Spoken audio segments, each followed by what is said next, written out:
వాతావరణ మార్పులతో ఆక్వా చెరువుల్లోని నీటిలో అమోనియా నైట్రేట్ వంటి విషవాయువుల వెలువడి చేపలు, రొయ్యలు మృత్యువాత పడుతున్నాయి.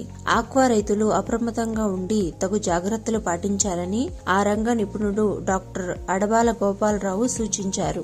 ఆక్వా చెరువుల్లో పీహెచ్, ఆక్సిజన్ స్థాయిలు గణనీయంగా తగ్గే అవకాశం ఉందన్నారు. పీహెచ్ తగ్గితే ఎకరాకు 40 కిలోల రాతి ముగ్గు చల్లాలని ఆయన సూచించారు. ఆక్సిజన్ స్థాయి తగ్గితే ఏరేటర్లు నిరంతరాయంగా తిప్పడంతో పాటు రాత్రి సమయాల్లో 3 పర్యాయాలు ఆక్సిజన్ పలుకులు చల్లాలన్నారు. అమోనియా నైట్రేట్ పెరిగితే నిపుణుల సూచన మేరకు జియోలైట్ చల్లాలన్నారు. తెగుళ్ల నివారణకు ప్రభుత్వం నిర్దేశించిన ఔషధాలను మేతలో కలిపి అందించాలని సూచించారు. వాతావరణంలో తేమ, జల్లులు పడుతుంటే అవసరమైతే 2-3 రోజులు మేత నిలిపివేయాలని పేర్కొన్నారు. మన రొయ్యరాజు యాప్ని డౌన్లోడ్ చేసుకొని లబ్ధి పొందండి.